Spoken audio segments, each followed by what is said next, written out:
नमस्कार, मैं हूं श्रुति और आप देख रहे हैं हमारा चुनाव स्पेशल बुलेटिन। आज हम बात करेंगे कि कांग्रेस सांसद राहुल गांधी को किस मामले में कोर्ट के सामने पेश होना पड़ा। वहीं पीएम मोदी ने अग्निपथ योजना को लेकर विपक्ष को कैसे घेरा। खबरें और भी है, तो चलिए शुरू करते हैं खबरों का सिलसिला। अमित शाह मानहानि मामले में आज कांग्रेस सांसद राहुल गांधी की सुल्तानपुर की एमपी एमएलए कोर्ट में पेशी हुई। इस दौरान राहुल गांधी ने अपने ऊपर लगाए गए सभी आरोपों को खारिज किया।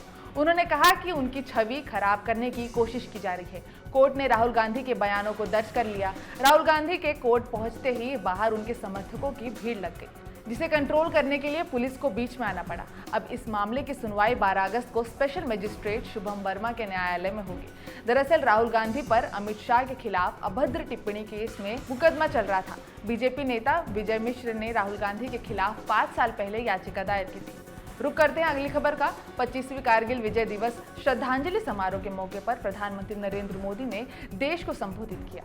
इस दौरान उन्होंने फिर एक बार अग्निपथ योजना को लेकर विपक्ष को घेरा। मोदी ने कहा कि वो उनकी सोच से हैरान है, जिस पर कांग्रेस ने भी पलटवार करते हुए कहा कि पीएम मोदी अपनी गलती नहीं मानते। दरअसल लोकसभा चुनाव में अग्निपथ योजना को लेकर विपक्ष बीजेपी पर लगातार हमलावर रहा और माना जा रहा है कि कहीं न कहीं इस योजना का खामियाजा बीजेपी को भुगतना पड़ा। सच्चाई ये है कि अग्निपथ योजना से देश की ताकत बढ़ेगी और देश का सामर्थ्यवान युवा भी मातृभूमि की सेवा के लिए आगे आएगा। प्राइवेट सेक्टर और पैरामिलिट्री फोर्सेस में भी अग्निवीरों को प्राथमिकता देने की घोषणाएं की। मैं तो हैरान हूं,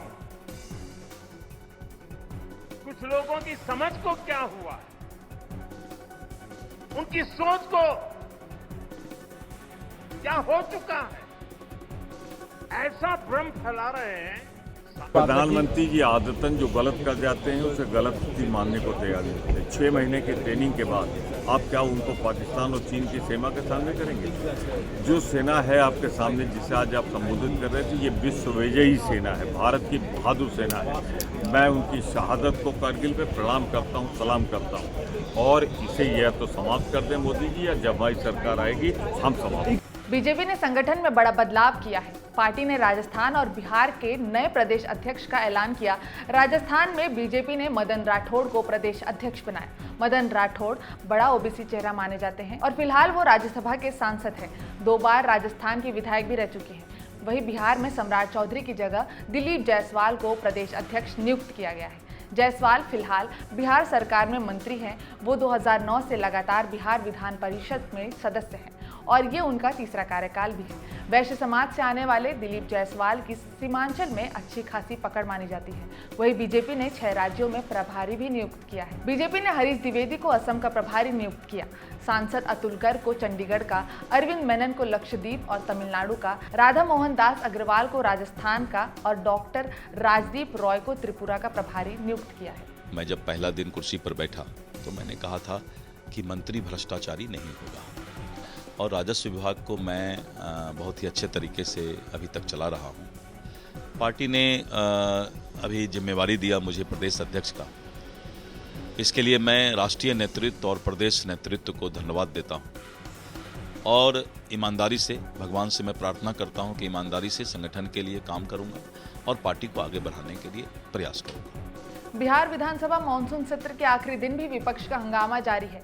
विधायक लगातार नीतीश सरकार के खिलाफ प्रदर्शन कर रहे हैं। सदन शुरू होने से पहले ही विपक्ष ने विधानसभा के बाहर पोस्टर बैनर के साथ प्रदर्शन किया और बिहार के लिए विशेष दर्जे की मांग उठाई। विधानसभा की कार्यवाही शुरू होते ही प्रश्न उत्तर काल के दौरान विपक्ष के नेताओं ने इसी मामले को लेकर जोरदार प्रदर्शन किया। विपक्ष के कई सदस्य आसन के पास आ गए और पोस्टर लेकर विशेष दर्जे की मांग करने लगे। विपक्ष के नेताओं ने इस दौरान टेबल भी पलटने की कोशिश की। विपक्षी सदस्यों के इस हरकत पर विधानसभा अध्यक्ष नंद किशोर यादव काफी आग बबूला हो गए और उन्होंने चेतावनी वाले अंदाज में विपक्ष के नेताओं को धमकाया।